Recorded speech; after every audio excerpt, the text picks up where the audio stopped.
So let us continue with the OLS interpretation now. In the previous classes, we saw the violations of classical linear regression model. So in this class now, currently, we will see the OLS interpretation. That is how we are going to interpret the regression output. Okay. So OLS interpretation, the pointers which you need to understand is the first and foremost is the R square. So let me explain to you what is this R square. So R square, it is a measure which is used to check if your regression model is good or it's not good. So it is basically used in order to check if your regression model is a good model or it's not a good model. Once you understand that your regression model is not good or it's not that great, basically, you can take some correction measures in order to make it good. So R square is that, you can say, factor or that variable which will tell you basically if your regression model is good or not. Okay, so it is a measure of goodness of fit of the estimated regression. It tells you if your regression model which you have developed, it is good or not. It gives a percentage of total variation in the dependent variable that is explained by all regressors or the regression model. So the variations in your dependent variable, up to how much percentage of those variations in your dependent variable are explained by your independent variable, that measure is given by R square. Okay. So as I told you that there is a dependent variable, there is independent variables. There is a dependent variable, there are independent variable, right? So these independent variables are basically having an impact on the dependent variable. So how much of that impact is explained by the independent variable? So how much of the changes or how much of the variation in the dependent variable is explained by the independent variables that you have taken in your study? That question is basically answered by R square. Okay, so how much of the variation in the dependent variable is explained by the independent variable, that is defined by R square. Okay, so over here regressors is nothing but the independent variable. It's another term for independent variable. One disadvantage of R square is that it is an increasing function. What is the meaning of increasing function? That is, if you keep on adding variables to your regression model, if you keep on adding independent variables to your regression model, the R square will go up. Okay. So if there are 10 variables, independent variables, your R square will be more. If there are only 2 independent variables, your R square will be less. So that is one disadvantage. That is that it is an increasing function. Okay. So what some researchers do is they keep on adding more and more variables to the study just to show that the R square is very high and their model is a good fit model. Okay. So we keep on adding variables, making the R square very high, giving a false picture to the general public. Okay. So that is one disadvantage of R square, that it is an increasing function. Increasing function in the sense, if you add more and more independent variables, R square will go up. As a result, when R square goes up, it basically means that your model, your regression model is a good fit. It is a perfect fit. It means, okay, so that is misused by some of the researchers. Now, what you can do in order to avoid this this thing, okay? So those who have joined late, what I was telling them is basically about R square. So R square is basically a measure. It is used to measure the goodness of your regression model that you have developed. How good your model is, that is determined by the R square. So R square, it basically is a percentage. It will tell you the percentage of variations in the dependent variable, which is explained by the independent variable. So how much of the variations in the dependent variable are explained by the independent variable is given by R square. One of the disadvantages of R square basically is that it is an increasing function. That is, if you keep on adding more and more independent variables to this model, the regression model, R square will go up. Okay, and if you reduce the number of variables in the study, the R square will go down. So that is one of the disadvantages of R square. So most of the researchers, what they do is, even if their model is not a good fit model, what they do is they keep on adding the independent variables. They keep on increasing the number of independent variables. As a result, what will happen is the R square will go up, indicating that it is a good, indicating that it is a good fit model. Okay. So what you can do to avoid this? In order to avoid this, you can use this adjusted R square. So instead of R square, you can use this adjusted R square. Okay. So this adjusted R square, it basically does not increase with increasing the number of independent variables. So even if you are increasing the number of independent variables, this R square won't increase. That is, the adjusted R square won't increase. Okay. So adjusted R square in reality is always less than the unadjusted R square. Okay. The reason being that the adjusted R square, it will decrease. Okay, as you keep on adding the number of independent variables.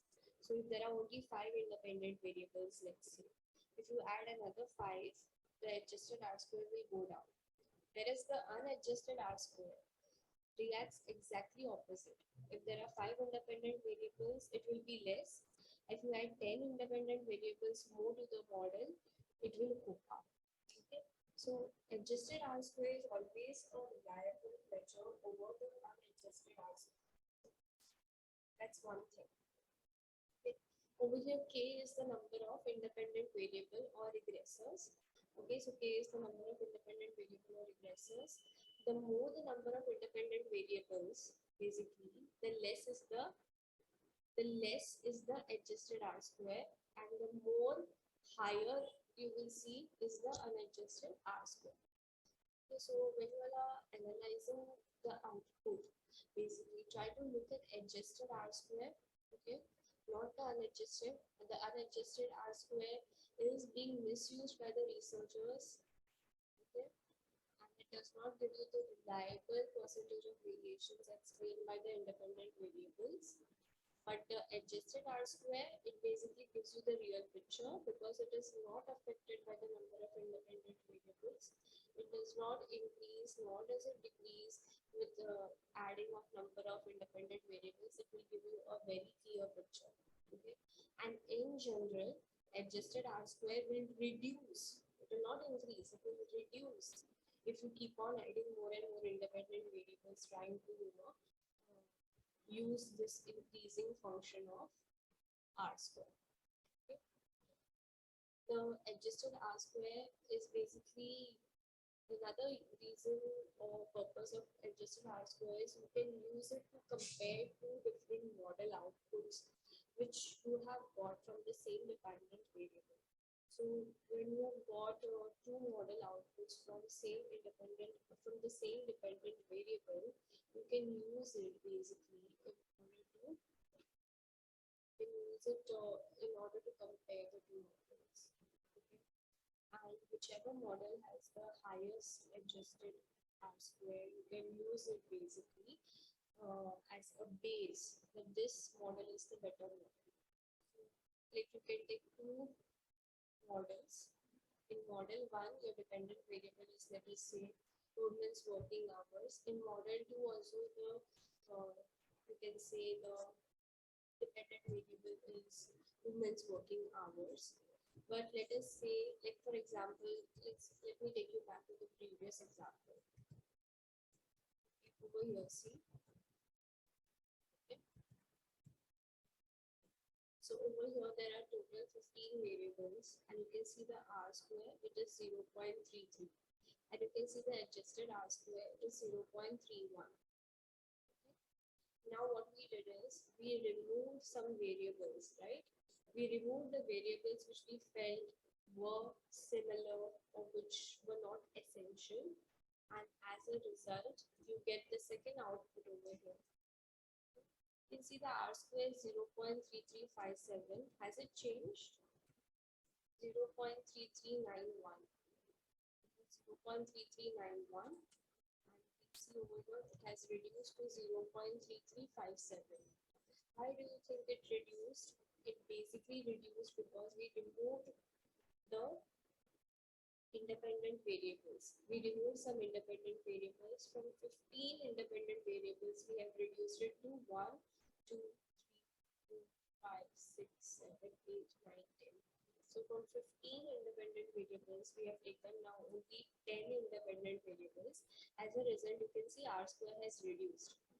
So that is the thing what I was talking about. That is the increasing function. If there are less number of independent variables, the R square will reduce. If you add more independent variables, in this case there are 15 independent variables. So R square is more, 0.3391 it is. And over here it is 0.3357, which is comparatively less. So that is the thing with respect to R square. Now check the adjusted R square. If you see the adjusted R square, you will see lesser than that of R square. I told you the reason also why the adjusted R square is less, because adjusted R square, it imposes a penalty. Okay, it imposes a penalty. Every time you increase the number of independent variables, it's going to impose a penalty, and the percentage of variations which are explained by the independent variable of the dependent variable will be reduced. So over here it is 0.3198, and over here it will be 0.3151. So it is less over here. You saw it is 0.3151 over here, which is less because over here there are 15 independent variables, and you see it is 0.3198. So you can see the adjusted R square is more over here. Okay, so adjusted R square can be used in order to compare the two models which are having the same dependent variable. Okay, over here also it is the working hours of the woman. Over here also it is the working hours of the woman. So you can compare whether this model is better or this model is better. Definitely this model is better because the adjusted R square is higher in this model. It is 0.3198, and over here it was 0.3151. So we get to know which model is better. Now in this case we can say that this model is the better one because its adjusted R square is higher than that of the previous one. Okay, so that is another purpose of adjusted R square, which is you can use it in order to compare two models and decide which model is good or which model is not good. Okay. Then moving ahead,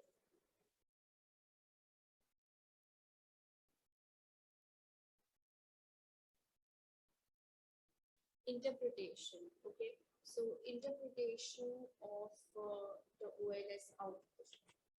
So this is another example which I have taken over here. It is basically example the determinants of hourly wages. So what are the factors which will determine your hourly wages? So what are those? What are the factors which will affect to determine your hourly wages? Okay. So the variables used in the analysis are defined as follows. So there is wage, there is hourly wage in dollars, which is the dependent variable.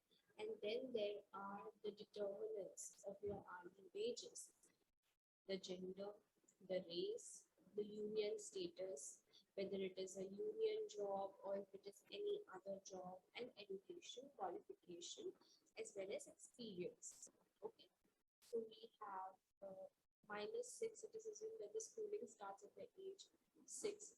Okay, so basically there are how many independent variables? There is female, there is gender, 1, 2, 3, 4, 5. So there are 5 independent variables in this study, and there is just one dependent variable, that is your wages.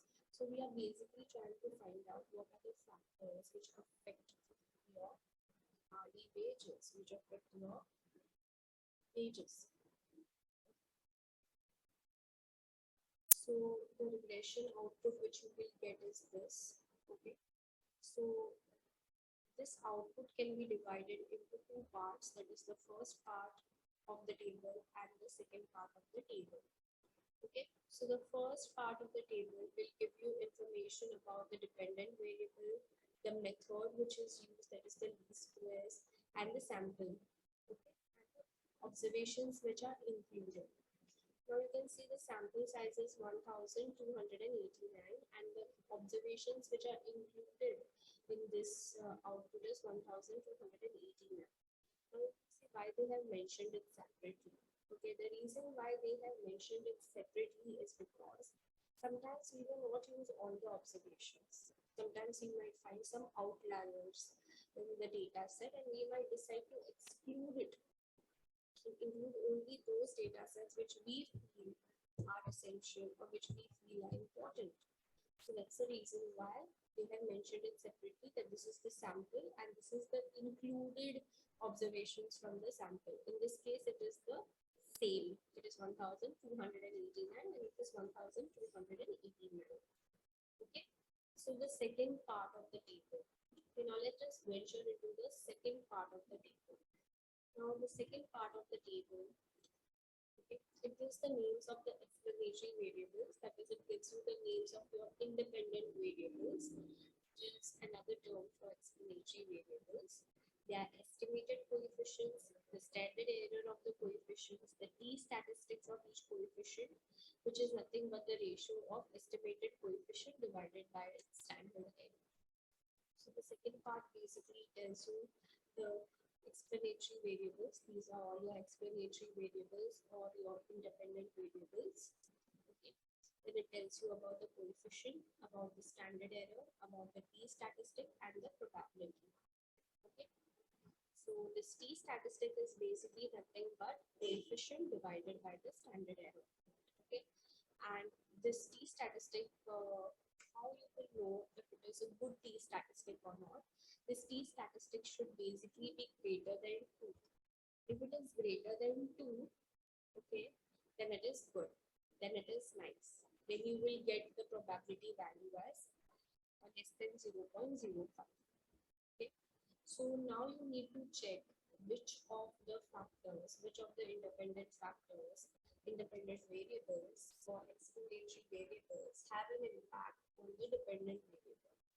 So which of these 5 variables have an impact on the dependent variables, that is the wages. Okay, check the p-value over here. Okay, check the p-value. This p-value or the probability value should be less than 0.05. In this case, it is less than 0.05 in the first, in the second, in the third, in the fourth, and in the fifth. It is 0.03, which is less than 0.05. So in this case, all the 5 variables are having probability value less than 0.05. So all these independent variables are significant. So once the probability value is less than 0.05, we can state that all these variables are having impact on the dependent variable, that is the wages. So the gender, the race, whether you are a union employee or not, education, qualification, and experience, all these factors do have an impact on the wage rate. Okay. So that is what we conclude in the first middle part. Then, how much percentage does this affect the dependent variable? So the gender, whether you are female or male, how much percentage does it affect? So 1% change in gender causes about negative 3.07% change in your wage rate. Negative 3.07. Okay. So I'll repeat again. That is 1% change in the gender causes about negative 3.07% change in your dependent variable. The race. 1% change in your race causes about negative 1.56% change in your wage rate. So yes, whether you are a female or male, it doesn't matter because it reduces your wage rate by negative 3.07. Whether you are white or black, it does matter because it reduces your wage rate by negative 1.56%. Whether you are a union employee or not, it does matter. So how much 1% change in whether you are a union employee or not causes 1.09% change in your wage rate. Similarly, education qualification, 1% change in your education qualification causes a positive change in your wage rate by 1.37. Your experience also, 1% change in your experience causes a change of about 0.166% in your dependent variable, that is the wage rate. So this part is dealt with. The first half, the table is dealt with. Okay, coefficient I have dealt with. Now standard error. What is standard error? Okay, so this standard error, how you will check if it is good or not. It should be basically less than that of your coefficient. So if it is less than the coefficient or not, you will have to see. And less than the coefficient, then it is good, then there is nothing to be worried about. Standard error, it is basically what you know. Standard error, it tells you how accurate the mean of any given sample from that of the population is likely to be compared to the true population mean. Now, what is the meaning of this? I will tell you. So, whenever we are conducting a study, we will take few respondents. Even in your study now, you are not going to send you are not going to send your questionnaire to each and every person in Goa, right? I'm not going to send it to each and every person in Goa. You are going to select few individuals. Let us say 300, 400 is good. So you are going to select. Once you send a questionnaire to them, basically, you're going to receive responses from only 300 or 400 people, and you are going to state, you're going to draw conclusion on the rest of the population of the Goa based on only this 400 and 300 people, right? So basically, we are taking a sample, analyzing the results of that sample, and then projecting our findings on the entire population, right? So you have to check whether the mean of the sample is similar to the mean of the population. So what is the difference between the mean of the sample and the mean of the population is nothing but standard error. If the difference is large, then standard error will be very high. If the difference is less, then the standard error will be very low. So basically, how true your findings are. You have only sent the questionnaire to 300 people. How true your findings are and how truly they can be projected over the entire population. Okay, how truly they can be projected over the entire population, that will be told by the standard error. Okay, so whether it can be truly, used to draw conclusion on the entire population of Goa, whatever your findings are based on the 300, 400 responses which you have collected. Okay, so that is standard error. So it should be less than that of the coefficient. As long as it is less than that of the coefficient, you don't have to worry. The next thing that you need to check is the R square and the adjusted R square, which I have already told you what it does. So R square and adjusted R square we have already discussed. It will tell you the percentage of variations of the dependent variable which are explained by the independent variables. Now in this case it is only 32%. It is 0.32, 0.32. So it is only 32%. But then again, we should not feel very sad that only 32% of the variations are explained because the number of observations is 1289.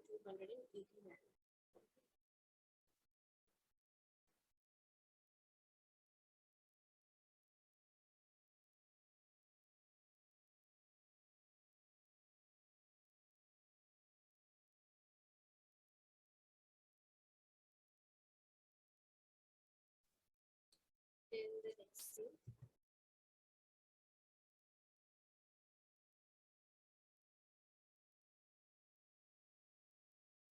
Then the next thing you need to check is alkali Alkaike information criteria and Schwarz criteria. Both this, that is Alkaike information criteria and Schwarz criteria, both of these are used basically in order to compare the models. Okay, similarly to that of adjusted R square. I just showed you alright. You can check which model is better, and then accordingly select the model where the adjusted R square is higher. Similarly, you can check the models and select the models where the Alkaike information criteria and Schwarz criteria is the highest. Let me take you back to the same example.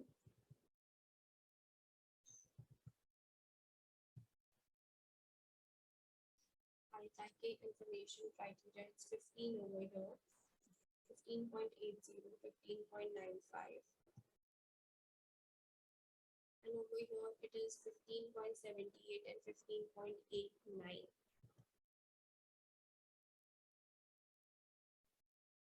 But yeah, yes, over here it is lower actually, and over there it is higher actually.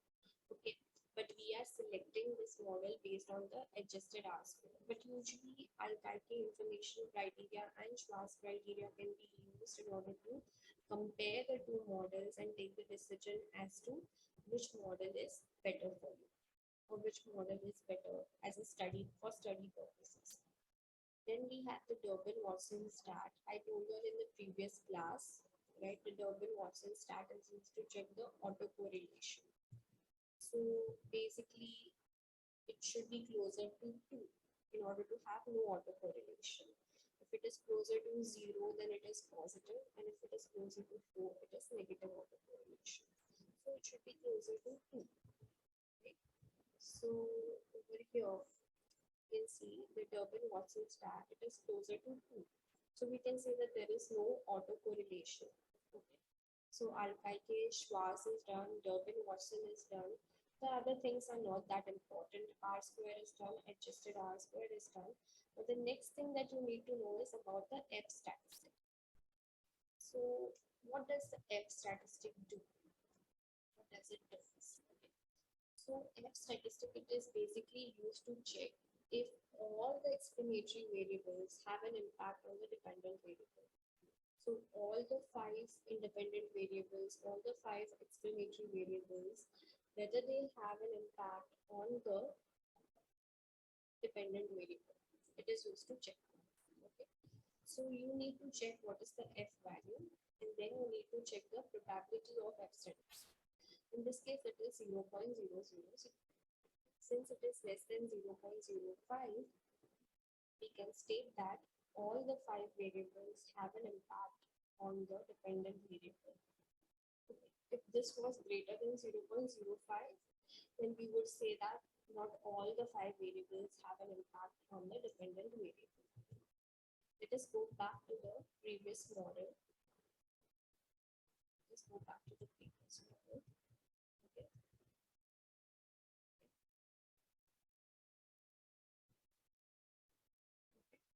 See, over here also it is showing less than 0.05. So yes, all the variables have an impact on the dependent variable. But then again, let us not rely on this table because of it has something. This is not a perfect output. It has what? It has multicollinearity. So that is the reason why it is showing that. So let us not rely on that output.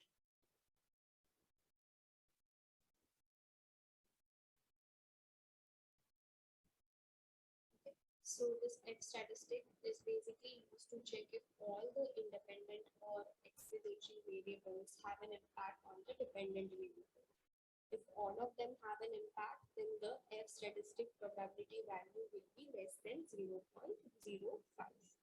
Okay, so this is how you interpret a regression output. Okay, this is how you interpret it. Okay. So this covers the interpretation part. The violation part is complete. Okay. Ma'am Sneha will be covering for you all the tests she has told me on EViews. So please stay in touch with her and try to learn. Okay, she will be covering how to do correlation and regression. Okay, so correlation and regression she will be covering for you all. Okay, so in the next class I will be discussing the following. You all can also go through it. You all have the time and the patience also. Okay, so in the next class we will be going through basically flexion of functional form of regression and the model misspecification errors and the errors of measurement. Okay, in the next class we will be going through this, and with that we will be winding up with the unit 2. Okay, so make sure that you all are attending the session and not skipping these sessions. Okay, because every day I'll be taking the sessions because even I want to finish off the portion. Okay, so make sure that you all attend the sessions. So we'll wind up today's session.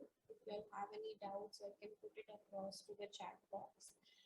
Otherwise, this is a recorded session. I will be uploading this session later on. So make sure that you can communicate if you all have any doubts or check the session again. Okay.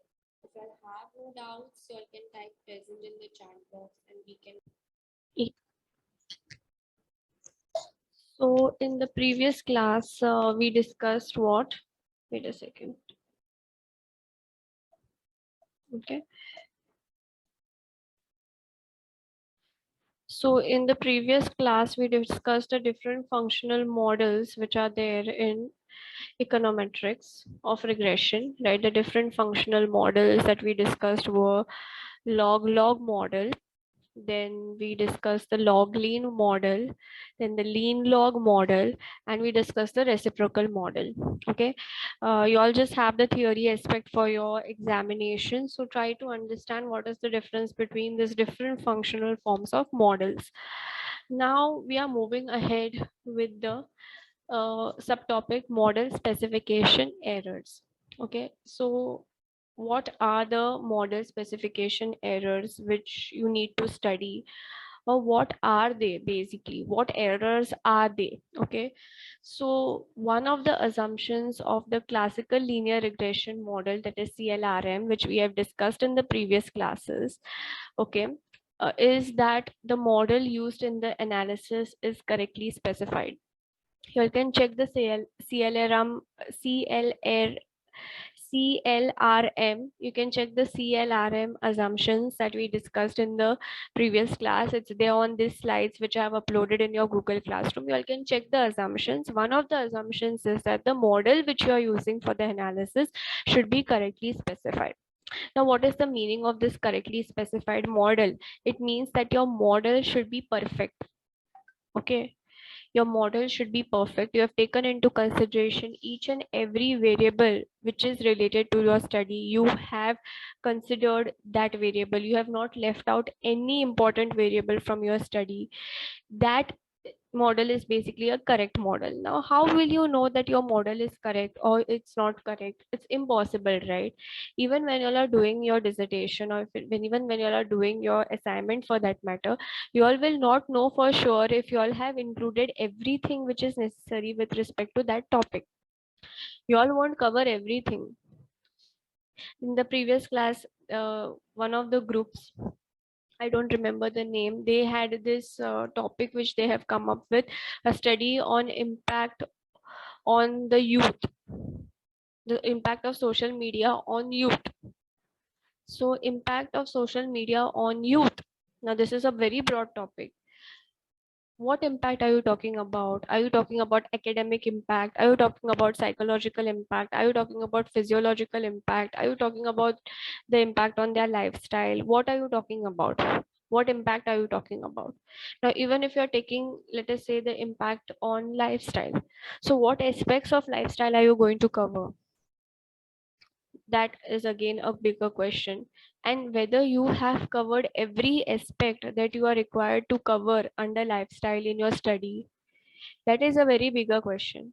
Okay, whether whatever study you are doing, whether you have taken into consideration all the variables, whether you have taken into consideration all the aspects of that study, then and then only you can say that you have a very correct, perfect model which you have designed for your study.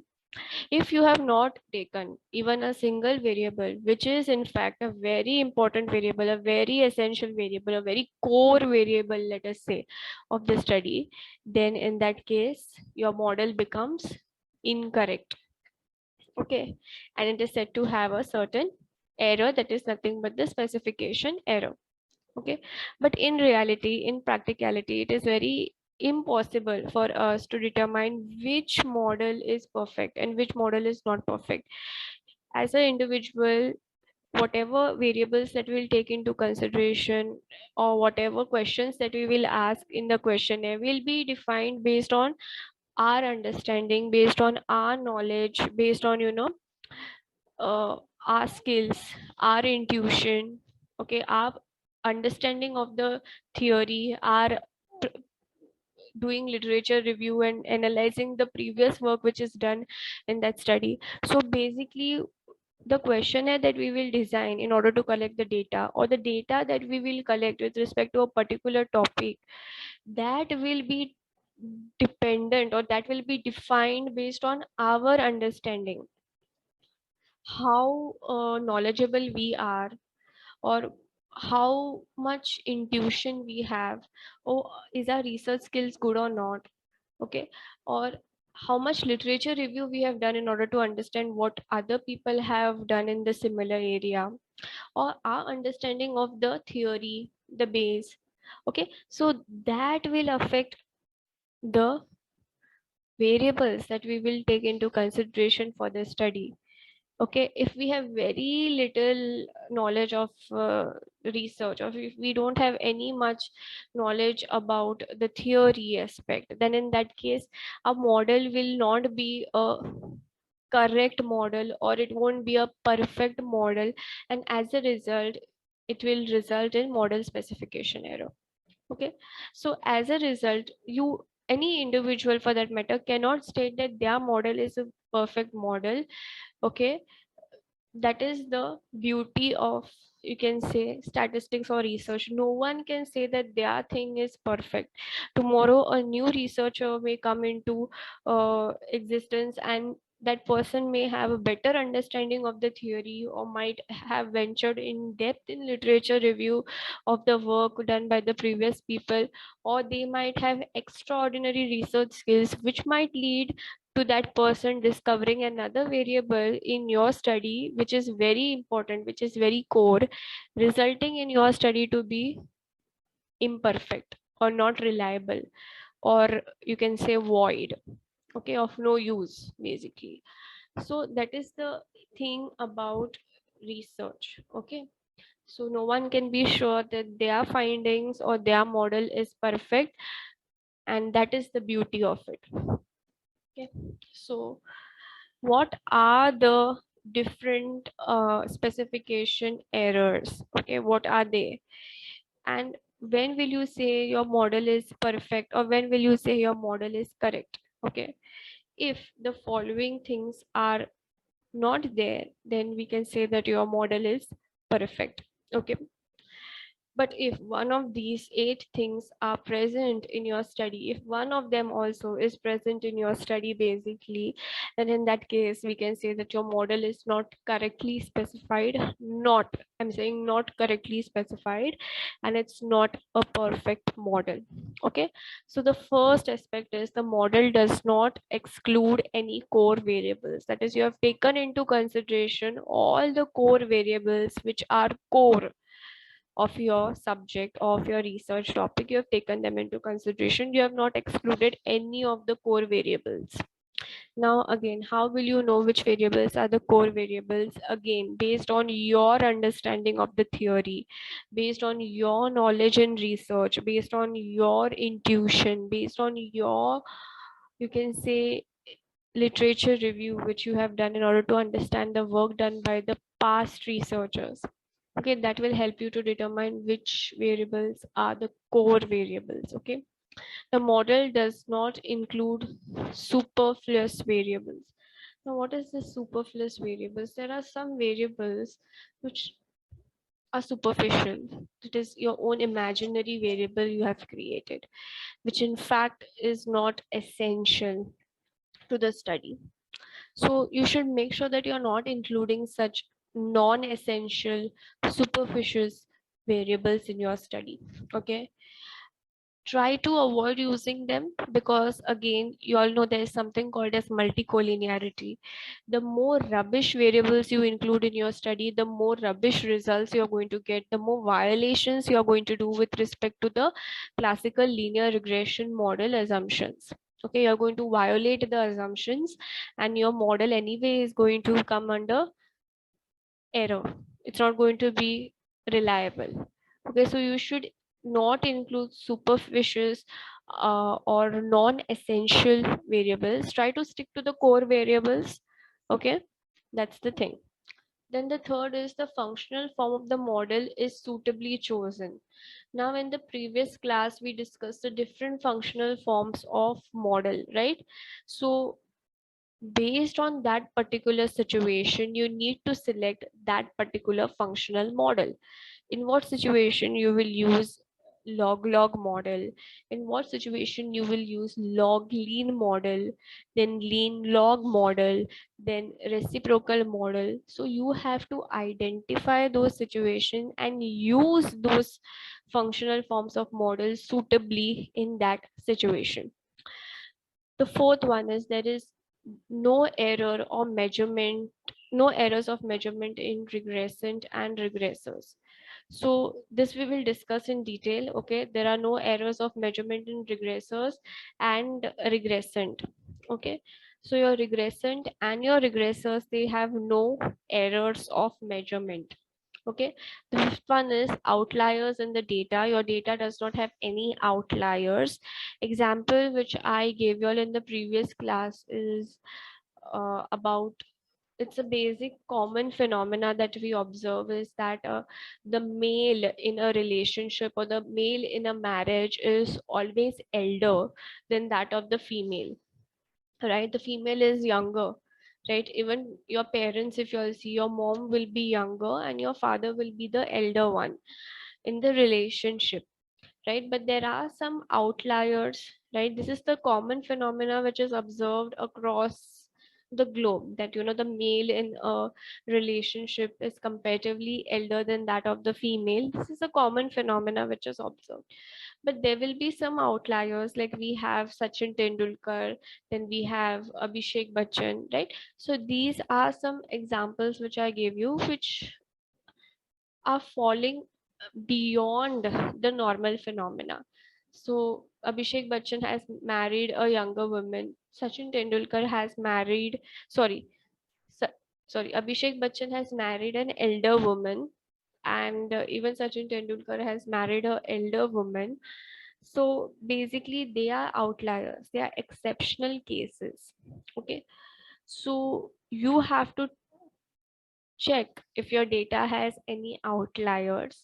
If it has any outliers, you have to take that into account, that the results which you are getting is so and so because you have taken into consideration the outliers. Okay, so you need to detect the outliers in your data and either remove them, or basically you can understand that these are the outliers which I've included in my study, and by including them I'm getting these results. Okay, so that is the thing. The probability distribution of the error term, you have to make sure that your error term is normally distributed. If your error term is not normally distributed, we'll see what happens, but that's the thing, you should make sure that your error term is normally distributed. Then what happens if the regressors are stochastic? So I'll be telling you all what is stochastic variable and what is non-stochastic variable before discussing this. Okay, and then we have the simultaneity bias. Okay, so simultaneity bias also I will be discussing with you all what it is. Okay, so don't worry about the last two if you all have not understood it. We'll be discussing them by explaining you what is stochastic and non-stochastic variable first, and what is the meaning of simultaneity bias. Okay, so the first one, that is omission of relevant variables. Okay, we do not deliberately set out to omit relevant variables from a model, but sometimes they are omitted because we do not have the data, or because we have not studied the underlying theory carefully, or because we have not studied prior research in the area thoroughly, or sometimes just because of our carelessness. This is called underfitting the model. Okay, so whatever the reason, the omission of important or co-variable has the following consequences. So what they are stating over here, at times we might omit some variables, right? The omission of the variables can be because of n number of reasons. We are not doing it purposely. We are doing it by mistake only, unknowingly, right? The various reasons can be that we have not studied the theory properly, or because we have not done proper literature review, we have not checked all the work which is done in that particular area, or because of our carelessness at times. So when we are not including the core variables or the important variables in the model while designing the model, when we are not including the core variables, it is called basically underfitting the model. That is, you are taking less number of variables, and not the core, we are not taking all the core variables, you're taking less number of variables than what you are actually required to take. That is basically underfitting a model. Okay, now when you underfit a model, when you are not taking the core variables, when you're excluding the core variables and going ahead and designing a regression model, what consequences will it have? What are the consequences? Okay, so the different consequences of underfitting the model: if the left out or omitted variables are correlated with the variables included in the model, the coefficient of the estimated model are biased.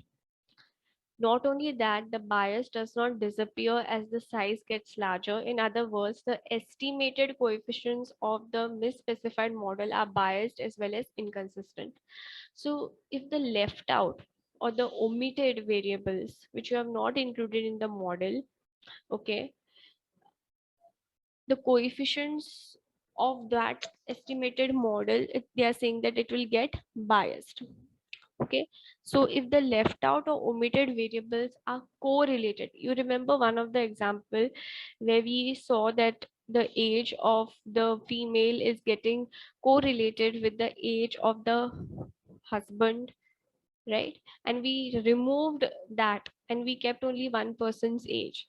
So whenever you are removing or excluding the core variable because you feel that there is correlation existing between that variable and another variable in the model, okay, what will happen is basically the coefficients of your model will get biased, and it won't disappear even if you take large sample size. Okay, so there will be bias in your coefficients. Now those people who have just got up and just entered the class, I'm talking about this model which I had discussed in the previous classes. Okay, the model which I had discussed was this. Okay, married women's working hours in the labor market. So over here there is husband's age, then there is husband's years of schooling, then there is father's years of schooling, mother's years of schooling, then we have the, yeah, hours worked by the husband, then mm, yeah. So what we had done is, over here there are a total of 15 variables. So we had identified the variables which are showing correlation. Now the variables which were showing correlation was father's education and mother's education. So definitely if your father is educated, your mother is also going to be educated. If the father and mother is educated, definitely the daughter is going to be educated, right? So we saw that this was showing correlation. Basically, these three things could be put into a mathematical equation. And as a result, we decided to exclude those variables. Then another thing that we saw is wives and husbands' age is also correlated. That is, there is a pattern between wives and the husband's age. That is, the wife is always younger than that of the husband. Can that be put into a mathematical equation? Yes, it can be put into a mathematical equation. Anything which can be put into a mathematical equation, any two variables, if their relation can be put into mathematical equation, it results into multicollinearity. This is what I told you all, if you all remember, right? So that was not good for us. So basically in this next model, we removed those variables, we excluded those variables, and we took the regression output. Okay, and the regression output, we saw that the R square had increased, the adjusted R square had decreased, and it is a good model. You can see the probability values are less than 0.05 in most of the cases. So basically the model was good. That's not, there was no harm as such which was done.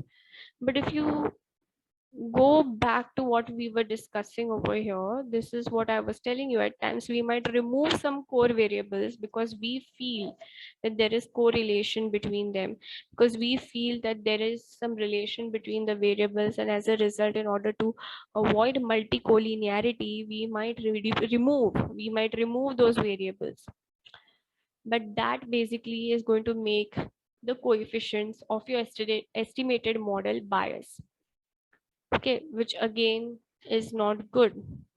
Okay, that is what they are saying. Don't remove the core variables, include the core variables. Even if they are showing correlation, include them. This is what they are stating over here. Even if the incorrectly excluded variables are not correlated with the variables included in the model, the intercept of the estimated model is biased. Even if the incorrectly excluded variables, okay, you have excluded the variables not because there is correlation, you have just excluded them out of carelessness or because of some mistake of yours. Okay, even if they are not correlated, it will cause a bias in your model. Okay, the disturbance variance is incorrectly estimated. So the amount of disturbance, how much reliable your model is, or how much unreliable your model is, basically, okay, will be incorrectly estimated. So if you all remember, there was two things which I told you all: variance inflation factor, then there is tolerance,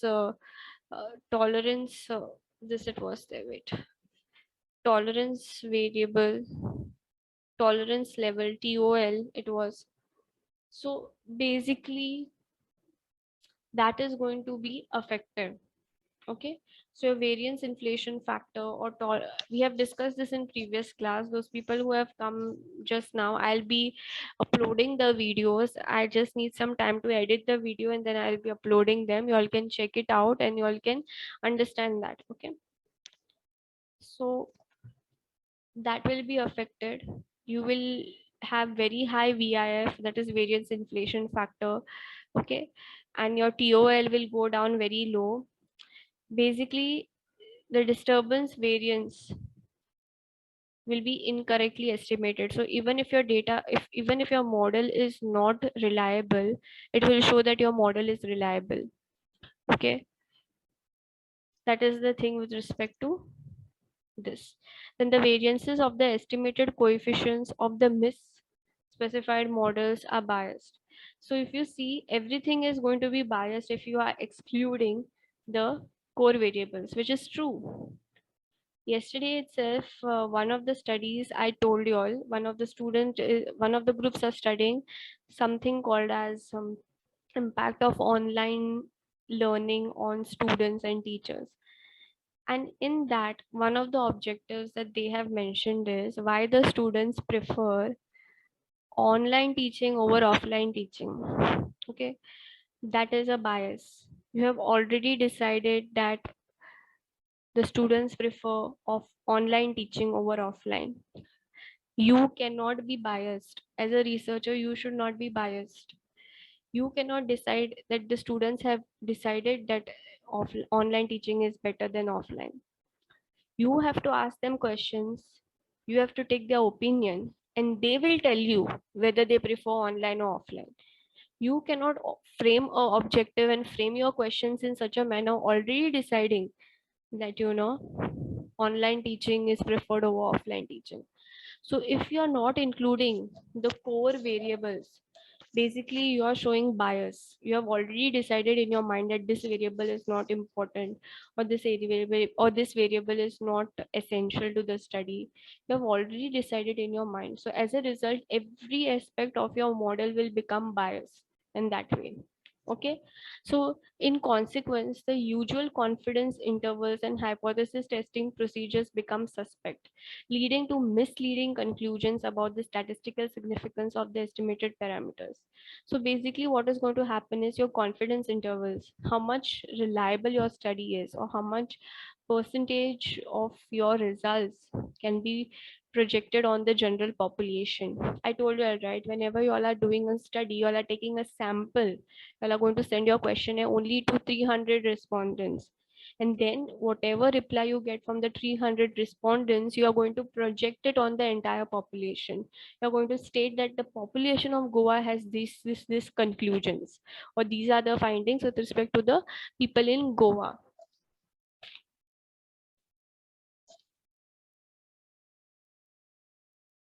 Yes, so what I was saying is that usually we take responses from 200 or 300 people, and then based on the responses which we have got from those 300 people, we usually project those findings on the entire population, right? So when you are saying that you all are studying, your study is focused in Goa, you're not sending your questionnaire to each and every person in Goa. You're just sending it to 300 people, and then their projections you are doing on the entire population. So what will happen is, when you have not included a very core factor in your study, basically your hypothesis that you have framed, the assumptions that you have made, will become a big question. It will be questionable whether whatever you have done, does it have any reliability or not. Your confidence intervals, confidence intervals tells you what percentage of your findings can be projected on the population. 95%, 100%. So 100% of your findings, with only 300 responses, can be projected on the entire population or not. So that is found out through this. So if you have not included the core variables in your study, everything, every aspect will be questionable, everything will become biased. Because why it will become biased? Because you yourself have decided that that variable is not reliable, or that variable is not to be taken into consideration. You are no one to take the decision. Basically, you are a researcher, you need to study what other people have done, and if other people have stated in their study that this is a core variable, you have to take it in your study. Then you can add your new variable. Okay, then you can add your new variable to the model and try to see how it's giving you the response. But you have to take the core variables into consideration. You cannot exclude those core variables. Okay. Furthermore, forecast based on incorrect model and forecast confidence intervals based on it will be unreliable. Now, whatever research we are doing it for the purpose of forecast, for the purpose of forecasting, for the purpose of prediction, right? I told you all, most of the research is done for the purpose of forecasting only. Basically, even marketing related research which is done, it is done in order to forecast what the customers want, what are their plans, what are they trying to buy, how much they are willing to spend. So you are trying to forecast how much your sales will be based on the research which you have done on analyzing the customers. Okay. So if you have not taken into consideration the core variables, the core essential variables, you have not taken into consideration, in that case what will happen basically is your prediction levels of your model, the forecasting levels of your model will not be reliable. Whatever study you are doing, will become biased and unreliable. In short, if you want. Okay, in short, that is what will happen if you're not including the core variables. Okay, moving ahead. What are the tests which can be used basically in order to check if you have excluded any core variables? You all don't have to do this test. Okay, this is not there for your exam, but you all need to know the names of these tests. So there is Ramsey reset test and there is LM test. Okay, so Lagrange multiplier test, and we have the Ramsey's reset test. So these are the two tests which are used basically in order to check the covariables, whether they are excluded in the study or they are included in the study. Okay. The second misspecification error is basically inclusion of irrelevant or unnecessary variables. So at times what may happen is, yes, you may exclude the core variable, that is possible. But the second thing that can be possible is you might include unnecessary variables, the variables which are not required, not essential, not core, you may include in your study. Okay, so that also is not good. Including too many variables in your model also is not good. Okay, sometimes what people or researchers do is, because they want to increase the value of r square. R square I have already discussed you. It is basically to test the goodness of fit of a model. So the general assumption is that higher the R square value, good the model is, or better the model is, or reliable the model is. So people tend to use that. One of the disadvantage of R square is that it has an increasing function. That is, if you include more and more variables, the R square will go on increasing higher and higher. If you are including only two variables, the R square will be low. If you are including 10 variables in your study, the R square will go up like anything. So researchers tend to take advantage of that increasing function of R square and try to include lot of variables in the study, just simply so that they can increase the R square value. So once they increase the R square value, they can state no in their research paper that my R square value is so high. As a result, my model is the best model. Okay, so my model is the better model. So that is the disadvantage, or people misuse that. Researchers misuse that. So basically, including lot of variables in your model, nonsense, not relevant, non-essential, rubbish variables which are not core basically to your study, including them in your model basically is called as overfitting the model. Okay, so I just told you what is underfitting. This is overfitting a model when you including more and more variables in your study which are not essential, which are not core to the study. That is overfitting a model. But if the variables are not economically meaningful and relevant, such a strategy is not recommended because of the following consequences. So if the variables are not essential, if they are not meaningful, please don't include them. Why? Because these are the consequences which will happen if you include unnecessary variables. Okay. The OLS estimator of the incorrect or overfitted model are all unbiased and consistent. Yes, if you are including the variables, there's going to be no bias as such. Everything will be uh, normal only. It is consistent. They are unbiased. Blue estimators and all will be fine. That's not a problem. The error variance is correctly estimated. So there is no problem with error variance also. The usual confidence intervals and hypothesis testing procedures remain valid. So everything is valid. No bias is formed. Nothing has gone wrong. However, the estimated coefficients of such model are generally inefficient. Okay. So basically your coefficients, that is with respect to which you predict the coefficients in the regression model, I told you all right what you all do with it. The coefficients will tell you 1% change in your independent variable, how much percentage change is happening in your dependent variable. That is what I had told you all right. So that will become inefficient. So your coefficients will become inefficient. The rest of the things that we saw are normal. There is no bias with respect to it. Everything is perfect. Only thing is your coefficients, the estimated coefficients will become inefficient. Okay. And basically the variances will be larger than that of the true model. So the variances between the population and the sample coefficients will be larger. Okay, so it won't be reliable model overall. Okay, though there are no biasness or there is no reliability issue as such, but with respect to prediction and coefficient estimation, your model will become inefficient. Forecasting aspect, the main purpose for which the research is done, basically, it will become inefficient. Okay.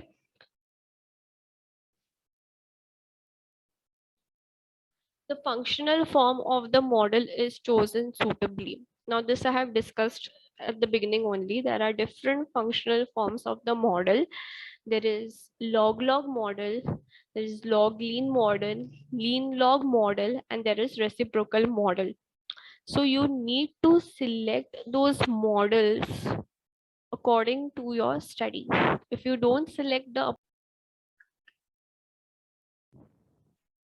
so we discussed the first misspecification error, that is basically,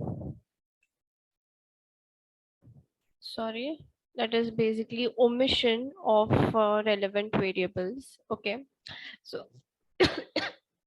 so we call this as underfitting of model, wherein the essential variables which are very essential to your study, you have not included them in your study. As a result, your model is underfitted. Then we saw the consequences of underfitting. We saw that almost everything related to a model being perfect becomes biased, becomes incorrect. And whatever results that you will get from such a estimation, the reliability of those results was also considerably reduced. That is the consequences. Then we saw the tests which can be done in order to detect this error, that is not including relevant variables. What tests can be done? We saw Ramsey's reset test and LM test, Lagrange multiplier. Okay, so these are the two tests which can be used in order to correct and check if relevant variables are not included. Then the second aspect that we were discussing is inclusion of irrelevant variables, the variables which are not necessary. The first problem is that you are not including the relevant variables. The second problem or the second type of error is wherein you are including lot of variables which are not relevant to your study, which are not essential to your study. You are including them in your study. Okay, so inclusion of irrelevant or unnecessary variables. So in that case, your model becomes overfitted, right? I told you it is called as overfitting of the model, because you're including more variables which are not even relevant, which are not essential for your study. You're including them in your study. So as a result, what is happening is there is overfitting of model happening with respect to your case. So, but if the variables are not economically meaningful and relevant, such a strategy is not recommended. So what is recommended is basically that you include relevant variables to your study. Don't include irrelevant, unnecessary variables in your study. Okay, don't include them. It's not important, because if you include lot of irrelevant variables, I told you all in the previous class we had discussed the example of women's working hours. In that we saw, right, multicollinearity will come up, wherein lot of independent variables, if you take, which are not relevant to your study, they will start showing relation between each other. They may start having association between each other, and as a result multicollinearity will develop, which is again a violation of the classical linear regression model assumption. Okay, so we don't want that also. So this is the second type of error, that is including unnecessary irrelevant variables in your study. Okay, that is the thing. Now what are its consequences? We discussed this in the previous class. Everything will be perfect, there won't be any biasness, nothing. the OLS estimators of the incorrect or overfitted model are all unbiased. They are not biased, they are unbiased. Everything is good. The error variance is correctly estimated. There is no mistake with respect to error variance estimation.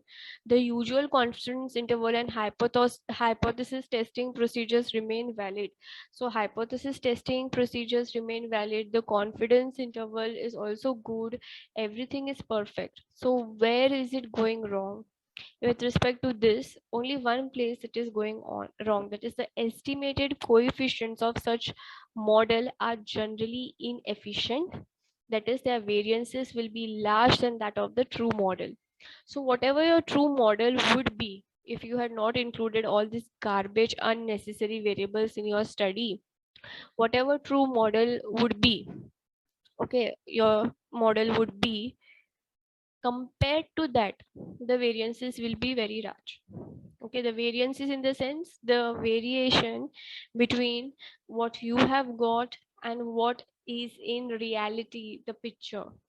Okay, so that will be very large, because I told you all that what we are doing in research or what we can do in research is basically we can send questionnaire to 300, 400, let us say 1000, also we can send 1500, let us say 2000, we can send questionnaire to 2000, 3000 respondents. About that, can we do it? No. But when we are drawing the conclusion or when we are writing the findings, we are writing the findings of the entire population. When you are doing the study, you are going to send your respondents, you are going to send your questionnaire, sorry, to only your relatives, your friends, your contact people, whoever are there. But when you will draw the conclusion, you are going to draw the conclusion on the entire population of Goa. That is what the study is. So how true, okay, your findings are with respect to your sample, whether they are true enough to be projected on the entire population. Can we draw conclusion on your from your 300 respondents that the entire population has the same opinion? That is the bigger question. That is what we need to check. So the variances will be large. So the variances will be large in the sense whatever the sample you have collected your responses from, whatever they are giving opinion or whatever they are telling you, whatever your findings are from your study, and what in reality the population is having opinion. In reality, what the population is having their opinion or their aspects of thinking, the variance will be very high. So whatever results you have got by taking a sample of 300 respondents and whatever in reality the population is having an opinion, the difference will be very large. We need to, that's why, select the 300 respondents for our study in such a manner that whatever findings we will get from these 300 people, it can be projected on the entire population. Okay, so that is the fourth aspect. The variances will be large. The population and the population mean and the sample mean, the variation is going to be very large, and your estimated coefficients are going to be inefficient. I told you how we are going to interpret the coefficients. We just saw in the regression model interpretation. I'll be uploading that video as many people have not attended that session. Okay, so in that we discussed how we are going to interpret regression output, right? So how we are going to interpret the regression output, we have seen in that class. So we saw that coefficients basically are used to predict how much percentage change will happen in the dependent variable if there is 1% change in the independent variable, right? So if your coefficients are inefficient, so basically your model is not fit for forecasting, it is not fit for drawing conclusions, it is not fit for making prediction. That is the base of any research, and your model is not fit for it basically. Okay, So that is the consequences of including irrelevant or unnecessary variables in your study. Okay. Then the third aspect, the functional form of model is suitably chosen. I told you that there are different functional forms of models. There is log linear, there is log lean, then there is lean log, then there is reciprocal models. We have discussed these models in the previous class. I have also told you all for what purpose a particular model is used, for what purpose log linear is used, for what purpose log lean is used, for what purpose lean log is used, for what purpose, in which situation are we supposed to use the reciprocal model. So we need to identify which functional form of model we need to use in our study and accordingly use that model. Okay, if you are supposed to use log lean model, but let us say by mistake you use log linear model, then again you will have a misspecification error in your model. Okay, so that's one of the misspecification errors, that is you are not using the correct functional form of model, or correct functional form of model is not suitably chosen. Okay, so you need to suitably choose the functional form of model, whether it is log linear, whether it is lean log, it is log lean, it is reciprocal model. You need to identify and accordingly you need to go ahead with it. Okay. The fourth type of error is there are no errors of measurement in regressant and regressors. Now, I have already explained to you all what is a regressant, what is a regressor. If you all are still having confusion with respect to that, please Google it and find it out, because I am tired of explaining what it is. Okay, it's nothing but independent and dependent variables. Okay, so you need to identify which one it is and go ahead, because I've explained this to you all thousands of times now. And if you all still don't know what is the independent and what is the dependent variable, I really cannot help you all. Okay. One of the assumptions of classical linear regression model is that the model used in the analysis is correctly specified. Now, this is one thing which I have been repeating from the day one, that your model should be correctly specified. Your model should be correct. It should not have any errors. It should not have multicollinearity. It should not have heteroscedasticity. It should not have autocorrelation. It should not have multicollinearity. We have been discussing this from the day one, that your model should be correctly specified. Your model should be very perfect. But is it possible for us to have a correct model, like perfect model? Like, is it possible for us? It is not possible for us. We cannot have a perfect model. We cannot, as humans, it's not possible to have a correctly specified very perfect model for a study. It is a fact in research. Okay, you can never as a researcher state that my model is perfect model, it is the best model with respect to your study. You cannot do that. Why? Because we are humans. We are humans. We don't know. Maybe there are some variables which are still not detected by us, which is still not detected by, other researchers, which are existing in the environment. So they are existing in the environment, but they have not been discovered as of now, or they have not been identified as of now by the researchers. So that is the reason why we as researchers cannot state that we have a very perfect model, or that we have a very best model. We cannot state that. We cannot make that statement. Okay, that is one of the reason why we add mu in the end, right? We add the error term at the end of our model, because we know that we don't have a perfect model. That's the reason why we are including the error term first only, right? So that is the thing. A ideal model, a perfect model, a correctly specified model is a myth. You cannot have a perfectly specified model or a perfect model. It's not possible. Okay, there is going to be some error, and that is the reason why we add that mu directly over them. Okay, so what it is stating there, this ideal, however, is not very often met in practice for several reasons. So what are the reasons why we cannot have a perfect or correctly specified the best model? Why is it not possible to have it? Because of several reasons, such as non-response errors.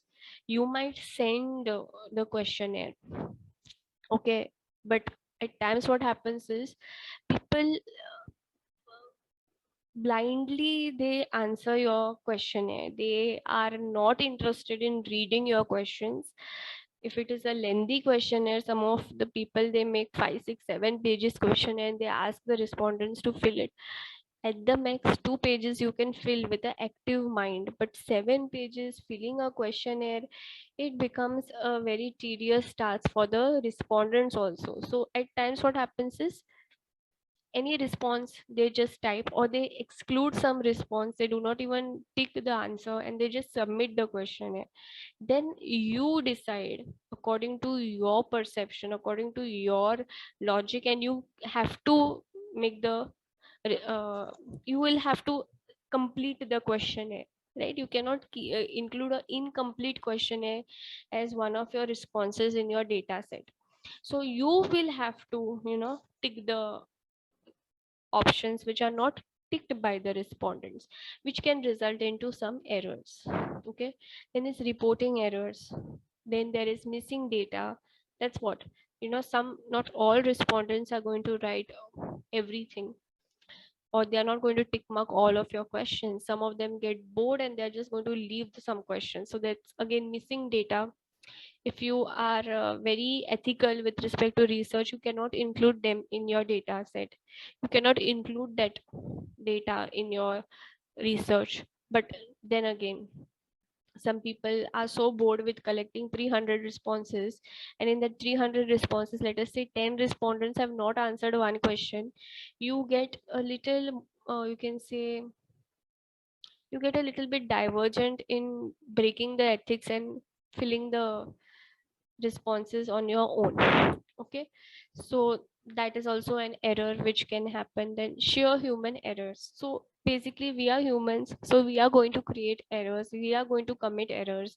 So because of that reason, we cannot have a very perfect or correctly specified or best model. It's not possible for us.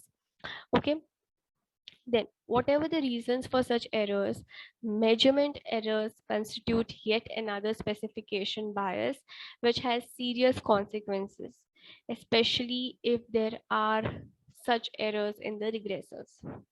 Okay, so basically, they are saying that this error, whatever human errors are there, it is not avoidable. It is, you cannot avoid it. It will happen. But there is another error called as the measurement error, which basically should try best to avoid it with respect to your regressant. Okay, so what is it? Let us see.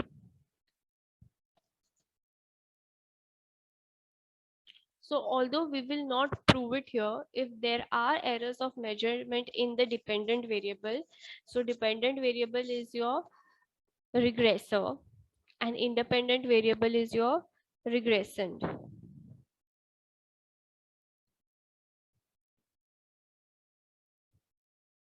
Sorry, your wait.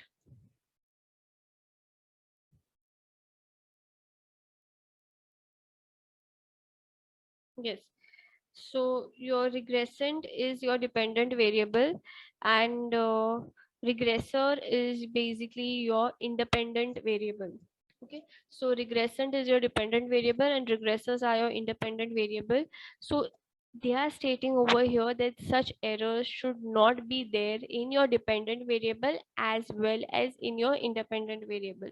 If they are present, if these measurement errors are present in your dependent variable or in your independent variable, then what are the consequences? The OLS estimators are still unbiased. So your OLS blue estimators, they are proper. There is no problem with that. The variance and standard errors are still unbiased. So they are not biased, they are unbiased, they are stating. So that's not a problem. But the estimated variance and if so facto, the standard errors are larger than that in absence of such errors. The same consequences we have seen with respect to including unnecessary variables. The OLS estimators are unbiased, the error variance is unbiased. Only thing is they have stated over here is that the variances are very large, right? So the same thing we have seen over here, the estimated variances and standard errors are larger than that of the model if the model did not have such errors compared to that model. Okay, the model having no errors compared to that model, this model which is having these errors will have a larger variance and larger standard error. In short, errors of measurement in regression do not pose very serious threat to the OLS estimation. Now, as I told you, that we must try to avoid as much as we can these errors, but it's not possible for us to avoid it. There are going to be measurement errors of dependent variable and independent variable, in the sense the same thing, you know, like with respect to measuring the coefficients of your dependent variable or independent variable, errors can happen. Now, these all errors, like measurement with respect to measurement, could happen if you are manually calculating it. But now, since we are using the software, the measurement errors as such won't be as much. But then again, due to X factors, sorry, due to N reasons which we just discussed over here, missing data or human errors, maybe you have entered the data incorrectly, or maybe the questionnaire, while designing the questionnaire itself, you have committed some mistake or some reporting errors or non-response errors. So these all errors, you cannot exclude it from your study, or you cannot ignore them.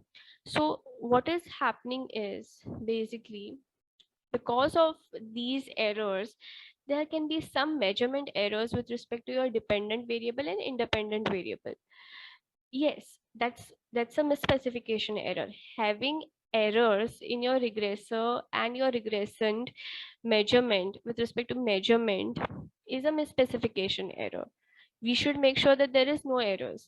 But in reality, we all know that these errors will exist. We cannot exclude them. But say, given there are these errors, then what will be the consequences? We saw that the OLS estimators, they are still unbiased. The variance and the standard errors of OLS estimators are still unbiased, but the variance and the standard error of your model compared to a perfect model, okay, will be very high. So that is fine, but the coefficients are reliable, right? In case of this over here, you see estimated coefficients of such model are inefficient, in the sense, when your coefficients are inefficient, in the sense what, your prediction or forecasting of your model is inefficient. Whatever forecasting or whatever prediction you're going to do based on your data, based on your analysis, is basically useless. It's basically inefficient. This makes your whole study irrelevant.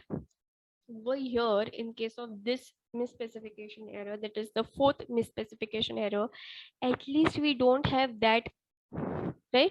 We don't have that consequence. So that's the reason why we can state that it's not a serious threat. Your prediction is going to be reliable, your forecasting is going to be reliable, your coefficients, your estimated coefficients are not going to be biased, or they are not going to be inefficient. Okay, so that's the reason why we are saying that it's not a serious threat. Okay, so that is the fourth misspecification error. The situation is more serious for errors of measurement in explanatory variables. So this is the consequences if your errors of measurement are there in your dependent variable. Okay, that is your regressant. What is the situation if the errors of measurement are there in your explanatory variables, that is your independent variables? Okay, what will happen then? Okay, so they are stating over here the errors of measurement with respect to your independent variables. If they are there, then it's a little bit a complication. It's a little bit serious. Okay, so you can see over here what happens is they make your OLS estimators biased as well as inconsistent. So your blue estimators, that is your OLS estimators, they become inconsistent and basically they become biased. Okay, so that is one thing. Then next, even such errors in a single regressor can lead to biased and inconsistent estimates of the coefficient of the other regressors in the model. So even if your single regressor, okay, even if one independent variable, in short they are saying, of yours is having this measurement error, the efficiency of all the other independent variables or the other regressors in your model will be affected, and it is not easy to establish the size and direction of bias in the estimated coefficients. So over here, with respect to measurement, errors of measurement, if it is present in your independent variables, that is the explanatory variables, if it is present, then basically your coefficients, the coefficients are used for prediction, for forecasting. It tells you percentage change in your dependent variable if there is 1% change in your independent variable. That is why it is used for forecasting. So if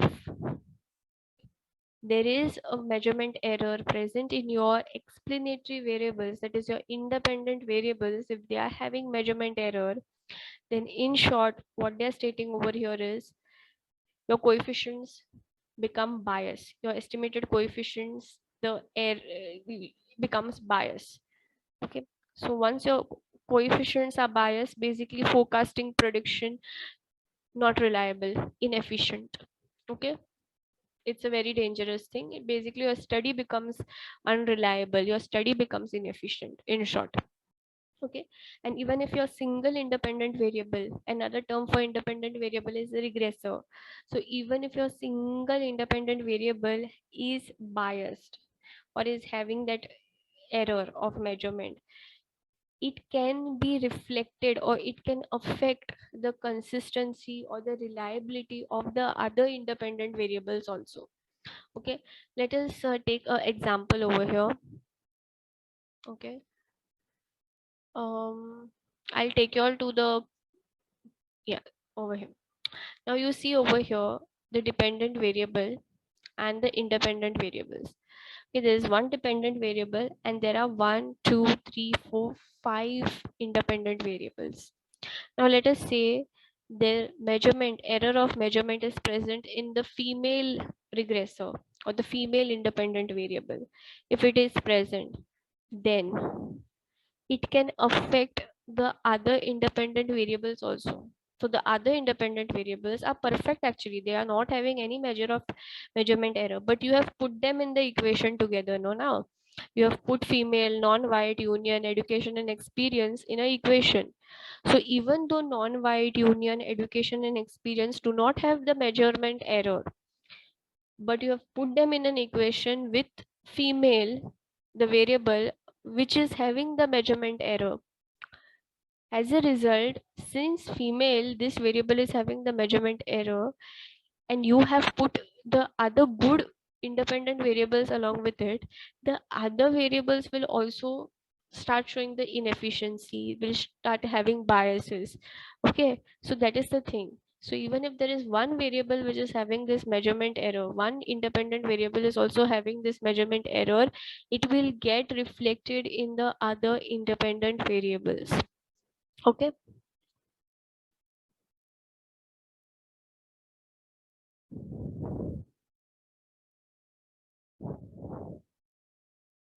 Okay.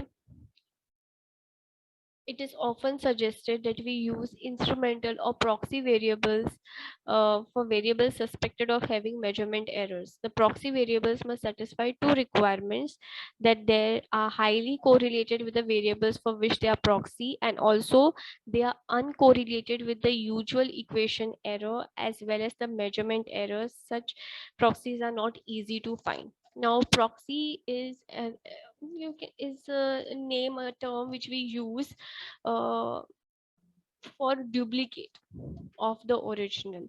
Okay, like I cannot.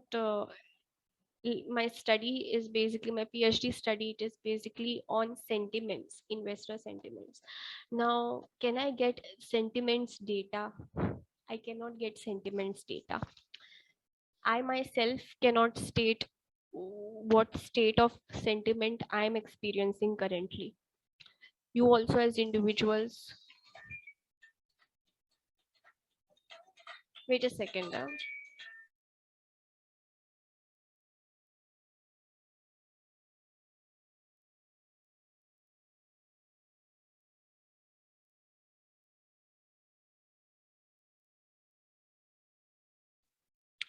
Yes, so let us continue. So proxy is another term which we use for duplicate of the data.